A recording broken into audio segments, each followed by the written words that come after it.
While video chatting with his twin sister, the boy was suddenly pushed out the window by a mysterious person. Blood slowly spread across the snow. In the stairwell, a boy wearing white shoes with red laces looked suspicious. The call ended suddenly, and the girl looked confused, not knowing what happened. Her name was Chan-mi, a top shooter at Busan High School. But during the match, she kept thinking about her last call with her brother, so she made a silly mistake and lost the gold medal. For the next 3 days, Won Seok's phone stayed off. Chan-mi felt more and more uneasy. She went to Won Seok's school to ask about him. One boy hesitated, then said Won Seok was dead. He had taken his own life. The news shocked Chan-mi. As kids, they were abandoned by their parents. Later, Won Seok was adopted by a rich family, while Chan-mi stayed in an orphanage. Even after years apart, they stayed close. Chan-mi rushed to the funeral hall. Seeing Won Seok's ashes and photo, she broke down in tears. She went to his adoptive parents to ask about his death. But they weren't sad. Instead, they blamed Won Seok for being ungrateful.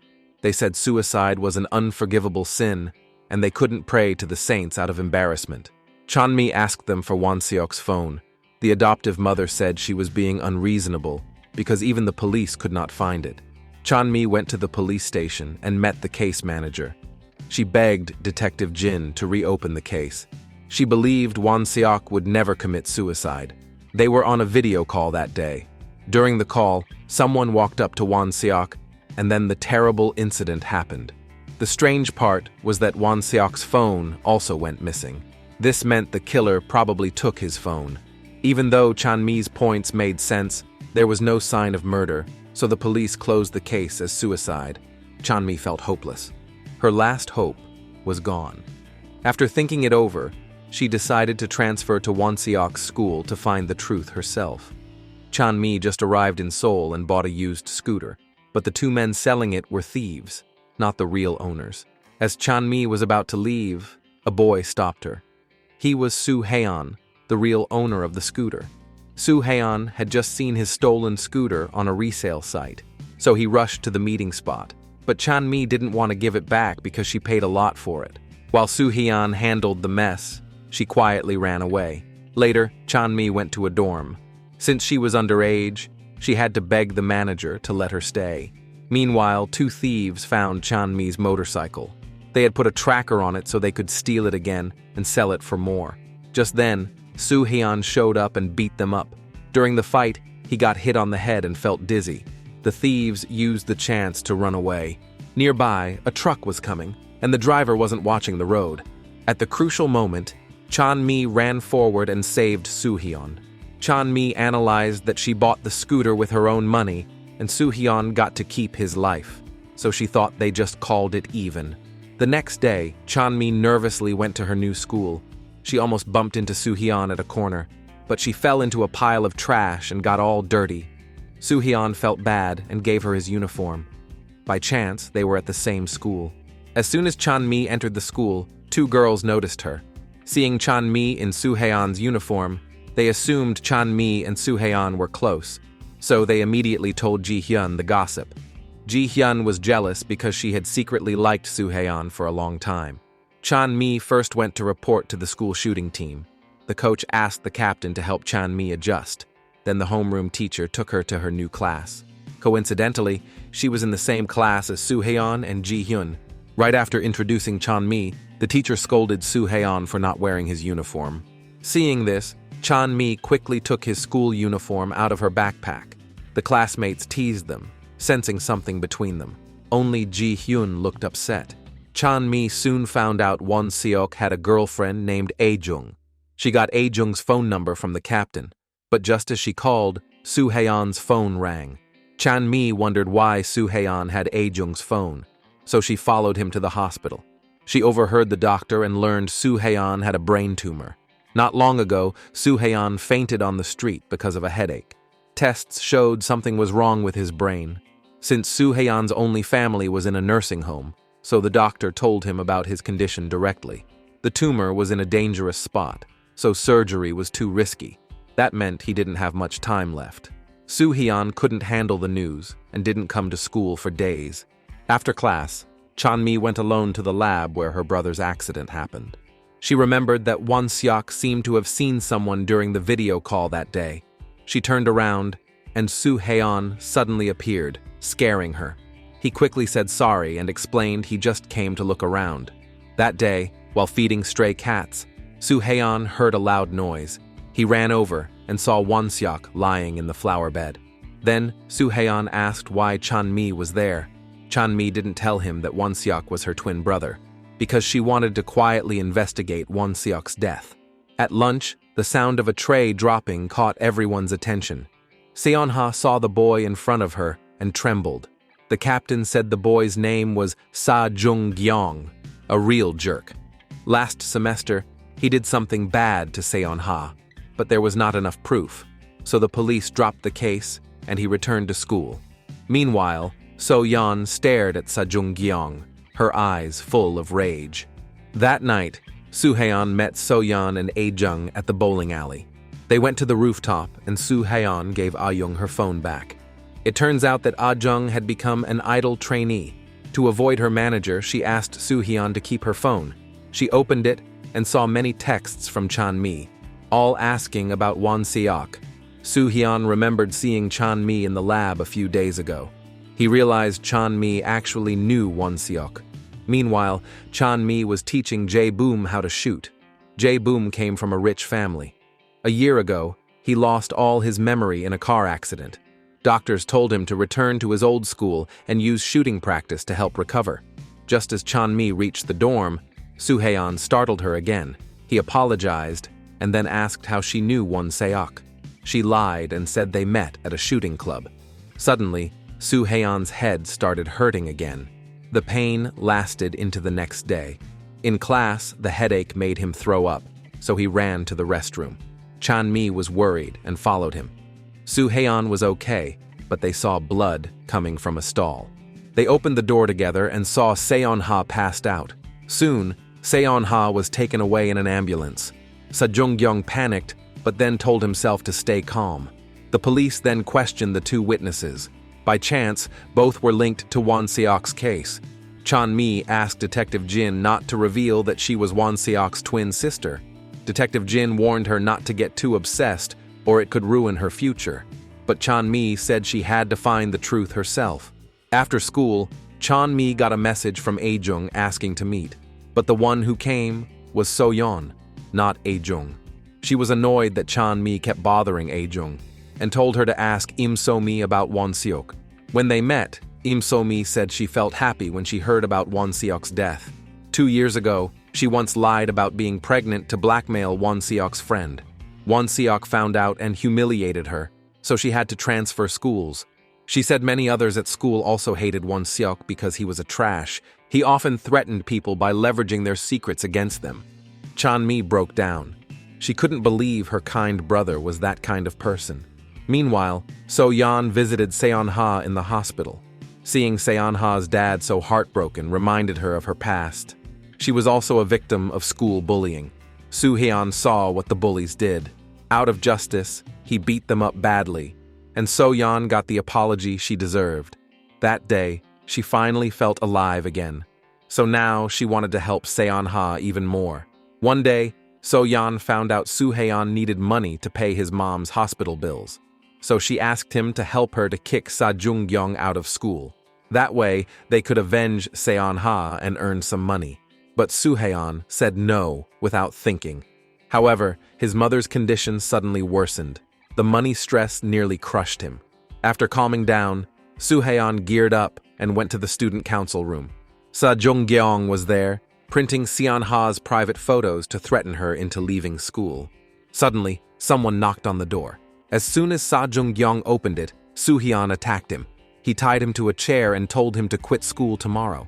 Scared by the violence, Sa-jung-gyeong quickly agreed. But when Soo-haeon noticed the photos, he got furious and hit Sa-jung-gyeong hard. The doctor once said his tumor might make him violent. When he came to his senses, the floor was covered in blood. He immediately ran away and jumped over the school wall.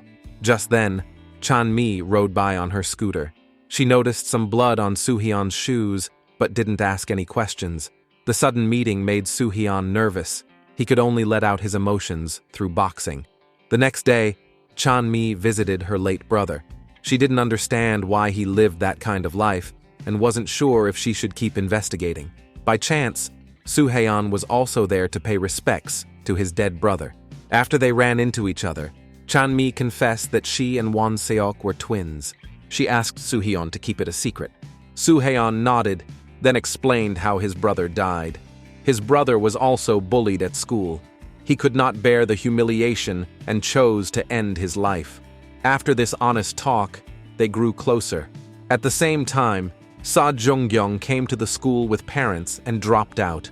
All the students were very excited and loudly cheered to see this scumbag leave. They even called the person who beat Sa Jung-gyung a hero. Just then, Soo-haeon and Chan-mi returned to school. The moment Soo-haeon saw Sa Jung-gyung, his heart started beating faster. Ji-hyun noticed Soo-haeon and Chan-mi were always together and felt jealous. So she found a chance to ask Chan-mi if she was dating Soo-haeon. Chan-mi immediately said no. Ji-hyun felt relieved. Chan-mi then focused on a boy named Oh-sung. He was the ex-boyfriend Im So-mi once tried to blackmail. After school, Chan-mi met with Oh-sung to ask about Won Seok.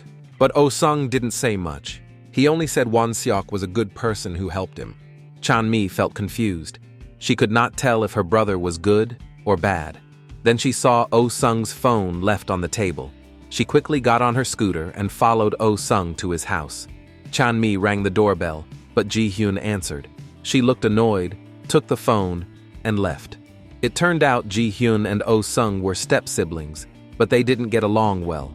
At night, So-yeon went to the hospital to meet Seon-ha's father. Seon-ha cried with joy in bed after hearing Sa Jung-gyung had dropped out of school. Her father was also very relieved.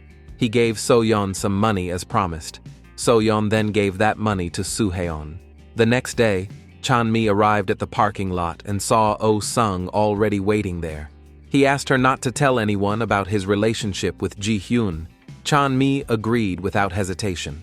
Sa Jung-gyung came back to school with a group of police. Detective Jin got orders from the chief to investigate who attacked Sa Jung-gyung. Police checked the CCTV and found a girl on a scooter passed by when the incident happened.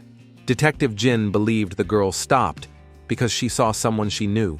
Because of the police visit, students at school talked about the mystery hero. Some even believed that Won Seok also died at the hero's hands. Chan-mi remembered seeing Soo-haeon the night before. She started to suspect that he might be the hero, or maybe even her brother's killer. After school, Chan-mi found Soo-haeon's home address. She sneaked into his room and found a pair of shoes with blood on them. Just then, Soo-haeon came back, but he was in pain and crouched on the floor with a headache. Seeing him suffer, Chan-mi did not help but quietly left. When she got back to her dorm, the police came. They had figured out that the girl on the scooter was Chan-mi. She didn't deny it and told them honestly that she saw Soo-haeon that night. The police then talked to Soo-haeon, but he didn't cooperate or say where he was during the incident. The next day, Chan-mi returned the shoes to Soo-haeon. She believed the blood was just from a nosebleed during his illness. Soo-haeon took the shoes and told her the hero didn't kill Won Seok. Chan-mi was shocked and kept asking what he meant, but Soo-haeon didn't want to say more. After school, Chan-mi found a note in her locker. It asked her to come to the auditorium. As soon as she entered, someone attacked her and unlocked her phone. When she woke up, she was in the hospital. Jae-bum was beside her. Just now, he had seen Chan-mi enter the auditorium, but she didn't come out for a long time. So he went in to check and saw her collapsed. Chan-mi kept thanking him and called him her lifesaver. The next day, Ji-hyun saw classmates whispering about her. She checked the phone and found fake sexy photos of her being shared everywhere. Ji-hyun soon found where the photo came from, but the captain said Chan-mi sent it to her. Chan-mi walked through the crowd, confused. Ji-hyun slapped her hard. When she tried to hit her again, Soo-haeon showed up. He grabbed Chan-mi's hand and took her away. Chan-mi pulled her hand back angrily. She didn't want to be falsely accused of being the culprit. Soo-haeon warned her to go back to her old school, or things would only become more unbearable and unfair for her. Chan-mi felt wronged. She went to the captain and asked to see her phone. The time the photo was sent was when she got knocked out in the auditorium. Chanmi told Jae-bum about it. Jae-bum offered to help. He used his connections to check the security footage. A suspicious boy had followed Chanmi into the auditorium, but Jae-bum didn't tell Chanmi the truth. He lied and said no one went into the auditorium. Meanwhile, news spread that Ji-hyun was living with Oh-sung. Ji-hyun thought Chanmi leaked it again. She and Oh-sung made plans to kick Chanmi out of school. Oh-sung told his father, the chief, that Chanmi was underage but living in the dorm, which was illegal. Ji-hyun brought a group of bad girls to beat up Chanmi. Soo-hyun saw Chanmi getting bullied from a distance and ran over, but the girls had already left, leaving Chanmi covered in bruises. She limped away on her scooter. While cleaning up the mess, Soo-hyun found Chanmi's wallet on the ground. When Chanmi got back to the dorm, she saw fake sexy photos of her on the wall. The manager told her to move out right away, since the police had warned him. Soo-hyun saw this sad scene again. He gave Chanmi her wallet back and kindly invited her to his place. Soo-hyun let Chanmi sleep in his room, while he slept downstairs in the boxing gym. To thank Soo-hyun, Chanmi made him a big breakfast. At school, when she opened her locker, she found another note. She thought Ji-hyun was playing tricks again. She said no matter how Ji-hyun tortured her, she would never leave this school. At the same time, Sa Jong-gyong showed up with 2 gangsters. He asked Oh-sung to find out who the hero was as soon as possible. Then the 3 played around on the basketball court. Jae-bum came to kick them out, but was pushed down by a gangster. Soo-hyun, who was sleeping in the gym, stepped in to help, but he slowly lost control. He only calmed down when Jae-bum stopped him. Sa Jung-gyong watched the fight quietly and felt strangely familiar. Meanwhile, Chanmi found the same note again in her locker. After thinking for a while, she decided to go to the auditorium. A regular speech was being held there. Suddenly, a video from the day Won Seok died played on the screen. The crowd went into chaos. Chanmi saw how her brother died. Her eyes filled with tears. The case got the police's attention again. They studied the video and confirmed Won Seok was murdered. Detective Jin remembered how Chanmi tried to get justice for her brother and felt guilty. She wanted to reopen the case but was stopped by her leader. The leader didn't want more trouble. Ironically, the chief ordered Detective Jin to solve the case. Chanmi cried for a long time. She wanted to know who left the notes. Meanwhile, Jae-bum met with Oh-sung. He asked why Oh-sung attacked and framed Chanmi. It turns out that Jae-bum noticed the mystery boy was wearing the limited edition shoes he had given to Oh-sung. Oh-sung had no choice but to admit he started everything. But he said he had his reasons. He had peeked at Chanmi's phone and found out she and Won Seok were twins. Hearing this, Jae-bum was shocked. The next day, Chanmi got another card. It asked her to go to the shooting range. She followed the message and went there. To her surprise, it was Jae-bum who came to see her, but Jae-bum looked confused. Suddenly, a suspicious figure passed by the door. They quickly chased after him, but the person got away. Chanmi was curious why Jae-bum showed up here. Jae-bum explained that he saw her go to the shooting range alone, so he followed her because he was worried. Later, Jae-bum asked Oh-sung if he left the card for Chanmi again. Oh-sung firmly shook his head. He said he already knew everything about Chanmi and had no reason to call her out again. Chanmi went to the interrogation room. Detective Jin apologized to her and said Chanmi's doubts were right all along. She then asked Chanmi that what kind of look Won Seok had when he saw the mystery person. Chanmi thought for a moment and said she didn't notice anything special, so Detective Jin let her leave. Later, she learned something important from Soo-hyun. Oh-sung was the person closest to Won Seok. At the same time, Ae-jung came back to school. Chanmi quickly went to see her. Ae-jung explained that Won Seok was just her fake boyfriend. Her real boyfriend was someone else. Chanmi wanted to ask more, but Ae-jung got impatient and left with So-yeon. At lunch, Ae-jung happily told her friends that she was 12 weeks pregnant. She said she wanted to keep the baby. So-yeon worried this would ruin her life, but Ae-jung looked happy and said she couldn't say who the father was for now. Chanmi went to a cafe her brother used to visit, hoping to find clues. There, she ran into her brother's old classmate. Sejin knew Won-seok well. To him, Won-seok was a really good person. 2 years ago, Sejin was bullied by Sejong-gyong and had a hard time. Thanks to Won-seok, he was able to stay in school, but now he had dropped out and applied for a college in the US. Meanwhile, So-yeon went with A-jung for her pregnancy checkup. They accidentally saw a boy threatening the doctor. A-jung thought for a while and remembered his name was Ju-geon. 2 years ago, Ju-geon confessed to a girl he liked but got rejected. He got angry and stabbed her to death. That girl was the doctor's daughter. But because Ju-geon was underage, he didn't get real punishment. After So-yeon heard this, she wanted to avenge the poor girl. So she made a deal with the doctor. She told Soo-haeon his job was to make Ju-geon kneel and apologize in front of the victim's family. If he did it, the reward would cover 6 months of his mother's care. Soo-haeon agreed without hesitation. The next day, So-yeon secretly followed Ju-geon and shared the info with Soo-haeon. Fully armed, Soo-haeon came to the body shop and easily caught Ju-geon. After a friendly talk, Ju-geon agreed to apologize to the doctor the next day. But things didn't go as planned. The police found Ju-geon's body at the body shop. Looking at the scene, they thought of the Sejong-gyong assault case, so they decided to combine both cases for investigation. Jae-boom found a school library book at home.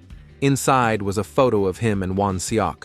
When Oh-sung heard about it, he burned the photo right away, because the photo would make the police suspicious. He warned Jae-boom not to tell anyone he knew Won-seok. Sejin came to school to find Chan-mi. Before going to the US, he wanted to tell her everything about Won-seok. He admitted he was the one who put the notes in Chan-mi's locker and played the video in the auditorium. On the day of the incident, Sejin saw Won-seok sitting by the window and filmed it. Later, he heard a loud noise and saw Won-seok lying in blood. Scared, he ran away immediately. For a long time, he didn't dare watch the video. But one day, when Sejin came to school to get files, he met Chan-mi. He recognized her as Won-seok's twin sister. Only then did he gather the courage to watch the video. To his horror, he discovered that someone pushed Won-seok. Now, just like Chan-mi, he wanted to find the killer, and he already had someone in mind as a suspect. It was Soo-haeon. That day, Sejin saw a suspicious person leave quickly. The shoes he wore looked exactly like Soo-haeon's. This clue made Chan-mi feel torn inside. She didn't want to believe that kind Soo-haeon could be the killer. Soon after, news spread that Chan-mi and Won-seok were twins. Ji-hyun came to Chan-mi and spoke badly about her brother. She also insulted Ah-jung, who tried to stop the fight. Chan-mi got angry and pulled Ji-hyun's hair, beating her hard. So-yeon and Ah-jung were shocked. After that, the 3 girls became closer. Ah-jung dropped her dislike and shared an important clue. Won-seok used to be a pretty nice guy and even protected other students from bullied. But after becoming friends with Oh-sung, he started hanging out with bullies and bullying other students himself. One day, while A-jung was having an intimate time with her boyfriend, she saw Oh-sung yelling at Won-seok. She guessed that Oh-sung knew Won-seok's secret and used it to manipulate him. Sejin also had the same guess, but he didn't know what the secret was. Because Ji-hyun was beaten, her mother asked the teacher to fire Chan-mi, but Oh-sung apologized to Chan-mi because he thought Ji-hyun was being unreasonable. He said he would do his best to make sure she was not expelled from school. He felt guilty about Won-seok and wanted to make up for it this way. He also said he would try to find the person who killed Won-seok. Detective Jin followed Ju-geon's steps before his death and went to the hospital. The doctor was very shocked to hear Ju-geon had died. So-yeon met Detective Jin in the restroom and felt something was wrong. She secretly found the doctor and learned Detective Jin was investigating Ju-geon's death. She quickly told Soo-haeon about it. Soo-haeon was shocked because he only hit Ju-geon a few times and didn't kill him. But Detective Jin had already arrived at the bowling alley. Not long ago, Sejong-gyong recalled the attacker smelled like machine oil and hospital alcohol. Detective Jin, who often visited the bowling alley with her husband, remembered those were used to clean bowling gear. She asked Soo-haeon to open his locker. Soo-haeon nervously took out his bag, but there were only some books inside. Detective Jin didn't give up and quickly drove to the boxing gym where Soo-hyun lived. Soo-hyun panicked because he really had hidden the weapon there. He rode his motorcycle, racing against Detective Jin. But Detective Jin got to the gym first. She confidently opened Soo-hyun's locker, but found nothing. Disappointed, she had to leave. Soo-hyun couldn't calm down. He kept wondering who helped him. At that moment, Chan-mi walked into a convenience store. She pulled out Soo-hyun's bag and mailed it back to the Busan orphanage. Late at night, Jae-bum woke up in a strange place. A lost memory came back to him. He told Oh-sung he remembered that he didn't have a car accident, but that he had tried to kill himself. He also had a scary thought. Maybe he killed Won-seok. Oh-sung quickly said that wasn't true. He explained Jae-bum lost his memory after jumping off a building, but no one knew why he did it. Still, Jae-bum wanted to know what really happened between him and Won-seok.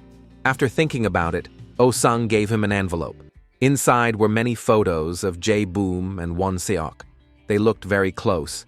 The next day, Chan-mi left a note in Soo-hyun's locker, asking him to come to Busan to get his bag. Soo-hyun didn't delay and went straight to the meeting place. Under a dim light, Chan-mi appeared with the bag. Without hesitation, she fired a gun at Soo-hyun. Soo-hyun quickly shouted that he didn't kill Won-seok. He admitted hitting Sejong-gyeong, but said he never killed anyone. But Chan-mi lost control and insisted on avenging her brother. Soo-hyun grabbed the gun and pointed it at his own head. He swore that if he killed Won-seok, he would die right now. Suddenly, Chan-mi's phone rang. It was a call from Won-seok. She immediately answered it, but the caller said nothing and hung up right away. After calming down, Chan-mi realized the killer wasn't Soo-hyun. It was the mysterious caller. Feeling guilty, Chan-mi bought some medicine and helped Soo-hyun treat his wounds. Soo-hyun didn't blame her. Instead, he asked to take some photos to remember this special day. Soo-hyun was curious how Chan-mi knew the police were looking for his bag.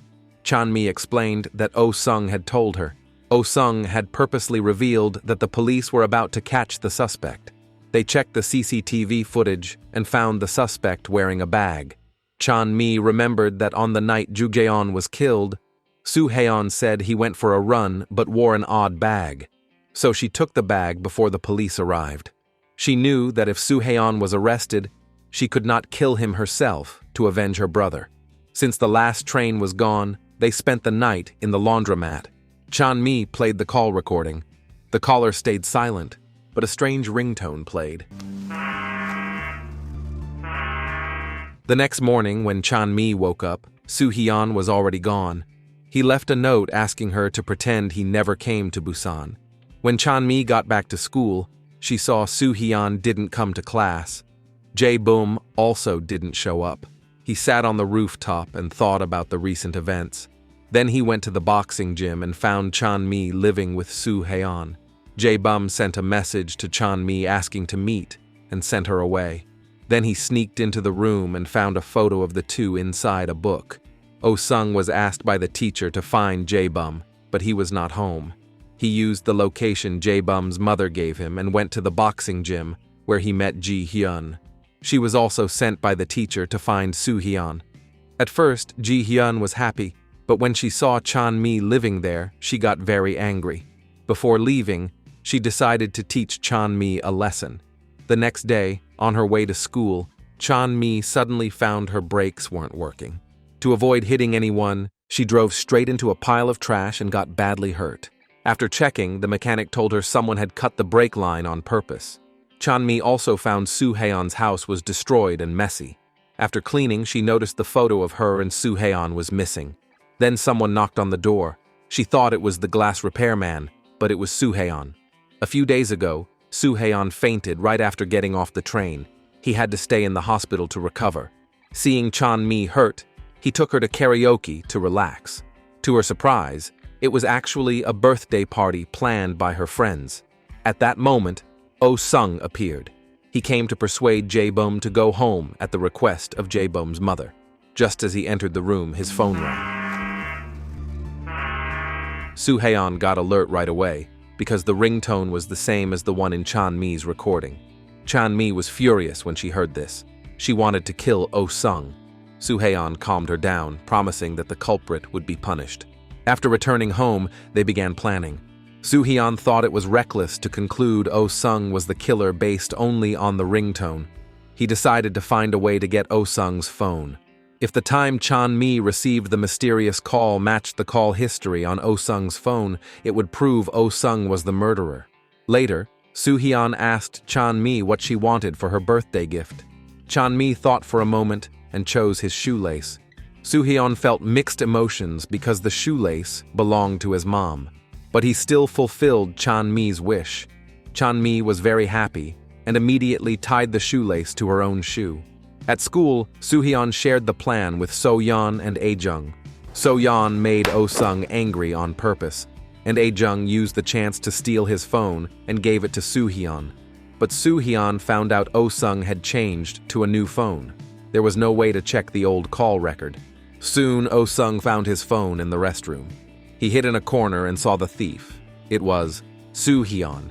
Police found a cafe receipt at the place where Ju Jeon died. Detective Hyun secretly checked the cafe's security camera and saw the receipt belonged to Oh-sung. He immediately told this clue to the chief.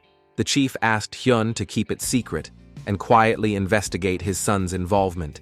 However, the investigation didn't go well.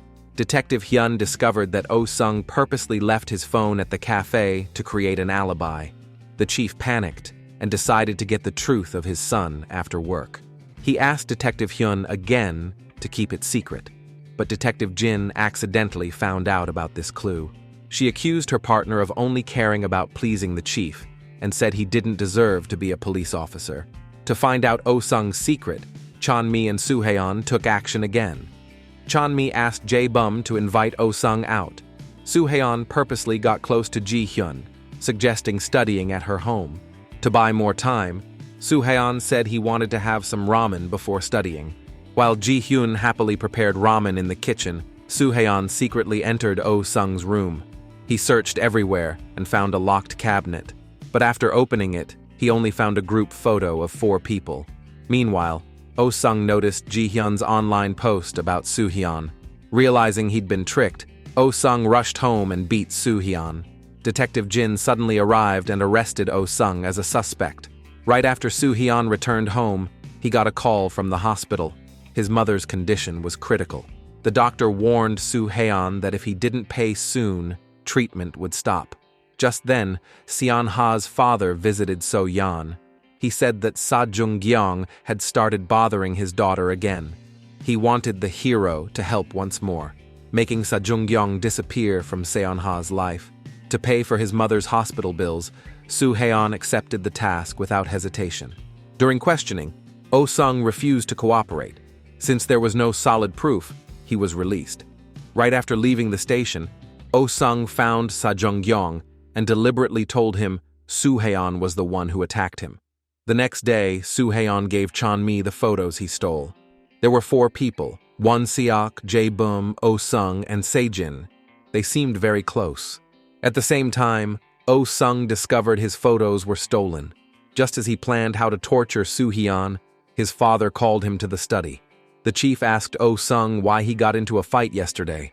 Oh-sung said he was angry because Soo-Hyun secretly searched his room. Hearing this, the chief guessed that Soo-Hyun had stolen the cafe receipt and dropped it at the crime scene. Seeing his plan work, Oh-sung left satisfied. Then he asked Sa Jung-gyeong to keep bothering Seon-ha. Once Soo-Haeon acted again, they could catch him on the spot and send him to jail. Chan-mi showed the photo to Jae-bum, hoping he could give some clues. Jae-bum stared at the pictures for a long time, but couldn't remember anything. Back in class, Jae-bum asked Oh-sung why he only showed the photo of him and Won-seok, not all the photos. Oh-sung was busy creating an Instagram account and ignored Jae-bum. To attract followers, he posted many photos of Ji-hyun each day. Ji-hyun told Oh-sung to delete the pictures, but Oh-sung told her to wait a few days, then he'd delete everything. After school, Oh-sung grabbed Chan-mi's bag and took all the photos. Jae-bum happened to be nearby and immediately stepped in. But Oh-sung warned Jae-bum that getting too close to Chan-mi would bring him trouble. Jae-bum didn't care. Instead, he gently taught Chan-mi how to drive. After practicing for a long time, Jae-bum asked why Chan-mi wanted to learn driving. Chan-mi didn't hide her plan. She said she wanted to drive her brother's killer up a mountain and bury him. Jae-bum was surprised at first, but soon understood her feelings. He told her he had a twin brother. They looked exactly alike, and only family could tell them apart. Sadly, his brother died accidentally at 14. Since that day, Jae-bum always felt strange, like his brother was still with him. After hearing this, Chan-mi also felt sad. She hoped one day they could both move past the sadness of losing loved ones. Sejong-gyong went to the camper site as planned. Soo-haeon followed quietly and checked the area. As night fell, Sejong-gyong entered the camper and turned off the lights. Soo-haeon put on a mask and got ready. At the same time, Chan-mi got a call from the hospital. Soo-haeon's mother had passed away, but Soo-haeon's phone was off, and he was missing. Chan-mi got very worried and quickly asked her friends for help. Meanwhile, Oh-sung was live-streaming the camper. He used Ji-hyun's photo to attract viewers, just to expose Soo-haeon's real identity, but Soo-haeon didn't know it was a trap. He broke into the camper and beat up Sejong-gyong. The fight got intense, and more fans started watching. Oh-sung got excited and ran in to pull off his mask. But to his surprise, it was Jae-bum, not Soo-haeon. 20 minutes earlier, Seon-ha had told them where Sejong-gyong often went camping. Chan-mi and Jae-bum arrived in time and stopped Soo-haeon. Then Jae-bum took over the game for Soo-haeon. While Soo-haeon went to the hospital in tears, Oh-sung realized he was tricked and stormed out. But as soon as he stepped outside, he heard police sirens and was caught on the spot. This time, the evidence was strong. Even the chief couldn't help his son. During questioning, Jae-bum said he saw the live stream and thought it was just a hero game. Coincidentally, he found a mask on the roadside, so he joined the game. But when he saw Oh-sung's angry face, he realized it was not a prank. Sejong-gyong admitted he was waiting for the hero to show up, but he hid the fact that he had worked with Oh-sung. While questioning Oh-sung, Detective Jin exposed his plan. She guessed that Oh-sung wanted to reveal the hero's identity and frame him for killing Won-seok and Ju-geon. Hearing this, Oh-sung panicked, but he quickly calmed down and claimed that Soo-hyun was the real killer.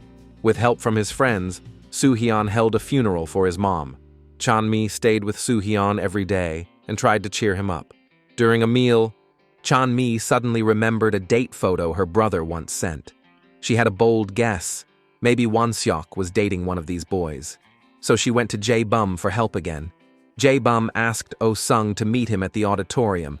He apologized for betraying Oh-sung and begged him to tell the truth. Seeing this, Oh-sung finally spoke. He said that on April 22nd last year, Won-seok pushed Jae-bum off the roof, causing him to lose his memory. Chan-mi, who was hiding nearby, heard everything and broke down. She realized she could no longer do anything for her brother. The next day, Jae-bum got a video from Chan-mi. She apologized to Jae-bum on her brother's behalf and thanked him for helping her recently. Soo-haeon also received a video. Chan-mi talked about the grudge between her brother and Jae-bum and said she would stop looking into her brother's death. She hoped Soo-haeon would focus on getting better and living his life. Soo-hyun rushed home but only found the good luck bracelet Chan-mi left behind. After calming down, Soo-hyun sensed something suspicious and decided to confront Oh-sung. Sejong-gyong happened to be there too. Soo-haeon hid and listened. Suddenly, he noticed that Oh-sung was wearing red shoelaces. Si-jin once said that was a clue of the killer. Then Sejong-gyong took Oh-sung to the camper and blamed him for messing things up. Suddenly, someone knocked on the door. It was Soo-haeon. He knocked out Sejong-gyong first, then accused Oh-sung of framing Won-seok as the killer. Oh-sung tried to fight back, but was badly beaten. Chan-mi went back to Busan and thought about her time with her brother. Suddenly, she noticed that on April 22nd last year, her brother was with her at the beach. This proved that Oh-sung was lying. She rushed back to Seoul and told Soo-haeon and Jae-bum about it. This made Soo-haeon even more sure. Oh-sung was the one who killed Won-seok. At night, Sejong-gyong sent his men to kidnap Soo-haeon. He warned Chan-mi not to call the police, or he would kill Soo-hyun. In a panic, Chan-mi asked Jae-boom for help. Jae-boom first calmed her down, then used his connections to search for Soo-haeon. Meanwhile, the gangsters took Soo-haeon to an abandoned factory and tied him to a chair. Sejong-gyong tortured him the same way again and said Oh-sung would finish him off tomorrow. Jae-bum woke up from a nightmare. He dreamed again of being pushed off a building. This time, he clearly saw that the killer was Oh-sung. The next day, Jae-bum sent the bodyguards to get close to Oh-sung and secretly put a tracker in his bag. At the same time, Chan-mi went to the police station. Detective Hyun had just found a new clue about the body shop. They confirmed the suspect was left-handed. Chan-mi realized this could prove Soo-haeon was innocent. Then she said someone once called her using her brother's phone. Detective Jin told her partner to trace the call and find the specific location. Soon, Oh-sung arrived at the abandoned factory.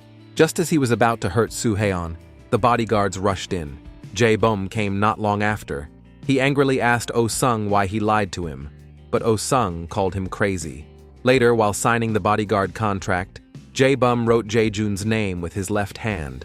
The bodyguard reminded him, and Jae-bum switched to his right hand. Soo-haeon noticed something strange, but didn't say anything. Realizing the truth might come out, Oh-sung decided to tell his father a secret. He said he loved Ji-hyun romantically. His father shouted at him and warned him not to have feeling for his sister, but it was too late. Jae-bum pretended to meet Ji-hyun by chance and asked her to go for a ride. Actually, he wanted to use Ji-hyun to force Oh-sung to tell everything. It was true that Oh-sung had been manipulating Won-seok to bully other students. One day, Jae-bum saw a video on Oh-sung's phone of him forcing a kiss on Ji-hyun. So he used the video to threaten Oh-sung to stop bullying Won-seok. Oh-sung got angry and pushed Jae-bum off the building. Ji-hyun slapped Oh-sung and left in anger. Jae-bum wondered when Oh-sung found out he had two personalities. Oh-sung said it was Jae-bum's mother who told him. At the same time, Soo-haeon said he saw Jae-bum use his left hand to sign Jae-jun's name that day. Chan-mi suddenly remembered Jae-bum once said he had a twin. She guessed Jae-jun might be his dead brother. Then they watched the video of Won-seok's fall many times. They noticed the killer seemed to use the left foot. Now, Jae-bum looked more and more suspicious. Chan-mi bought a phone that looked just like her brother's. She used a new number to text Jae-bum, saying he was the real killer. Meanwhile, Soo-haeon noticed that Jae-bum switched to his left hand when angry. Late at night, Jae-bum went to an old horse track. He relaxed only after he found Won-seok's phone. Suddenly, Soo-haeon showed up and told him to hand it over. Out of nowhere, Oh-sung appeared and knocked Soo-haeon out. Then Oh-sung saw his lost phone inside the box. He yelled at Jae-bum for being ungrateful, but Jae-bum said Oh-sung had been feeding him wrong ideas, which led his other personality to kill Won-seok. Then, the two fought each other. When Soo-haeon woke up, no one was there. After returning home, he told Chan-mi that Jae-bum had Won-seok's phone. In the days after, Jae-bum disappeared. The police found that the person who used Won-seok's phone to call Chan-mi was likely Jae-bum. Also, Jae-bum's body shape looked very similar to the killer who murdered Ju-gyeon. To find Jae-bum, Chan-mi and Soo-haeon split up. Soo-haeon convinced Ji-hyun to put a tracker in Oh-sung's bag. Chan-mi met up with Oh-sung and apologized for thinking he was the killer. Then she asked why he went to the horse track last night. Oh-sung thought Soo-haeon saw him there. He even admitted that he attacked Soo-haeon, but he didn't know Chan-mi was recording their talk. Chan-mi called Detective Jin and asked the police to investigate Oh-sung. However, during questioning, Oh-sung still denied everything. At this critical moment, Se-jin returned to Korea. He told Chan-mi the truth about his relationship with Won-seok. Se-jin and Won-seok were a gay couple. Oh-sung accidentally took a photo of them kissing. He even used the photo to force Won-seok to do dirty things. It was actually Jae-beom who tried to protect Won-seok from Oh-sung. After hearing this, Chan-mi wanted even more to uncover the truth. Meanwhile, the tech team made the footage clearer and confirmed Jae-bum was the killer. While working her part-time job, So-yeon found Jae-bum hiding on a yacht. She told Chan-mi about it through A-jung. Chan-mi immediately took a gun and went to find Jae-bum. Jae-bum looked innocent. He explained that another personality inside him pushed Won Seok off the building. The strange ringtone Chan-mi heard at the time was from the phone in Oh-sung's bag. At that moment, Jae-bum's other personality woke up. He violently attacked Chan-mi and admitted how he killed Ju-geon. That day, Jae-bum planned to go to a basketball game with Soo-haeon. Oh-sung got mad that Jae-bum ignored him and stormed off. When picking up the tickets, Jae-bum noticed a cafe receipt Oh-sung dropped. He put it in his pocket without thinking. Later, Soo-haeon was busy punishing Ju-geon and forgot his promise to Jae-bum. Jae-bum got mad and followed Soo-haeon to the body shop. There, he accidentally saw Ju-geon tied up. Ju-geon thought Jae-bum did it all and said he would call the police. Just then, Jae-bum's other personality woke up. Ju-geon dropped the receipt from his pocket while struggling. This led to a series of misunderstandings. Chan-mi believed the kind Jae-bum would never do something so cruel. She cried and begged Jae-jun to leave Jae-bum's body. Jae-bum slowly came back to his senses. Feeling guilty, he decided to end everything, but the gun had no bullets. In the end, Detective Jin arrived and arrested Jae-bum. Meanwhile, evil Oh-sung was still doing bad things. After finding out Ji-hyun betrayed him, he got angry and tied her up to threaten Soo-haeon. During the fight between them, Oh-sung accidentally fell off the building. All the students saw Soo-haeon on the rooftop and thought he was the killer. Seon-ha heard the rumors and wanted to prove Soo-haeon's innocence. She edited a message and told everyone that Soo-haeon was the hero who punished that rapist, Sa Jung-gyung. This changed public opinion completely. When police asked questions, all the students said Oh-sung was alone on the rooftop. Even though there were many doubts, Detective Jin said if everyone decided to corroborate a lie, it would become the truth. After things calmed down, Soo-haeon applied to leave school. All the students happily said goodbye to him, and Chan-mi stayed by his side to enjoy better days together.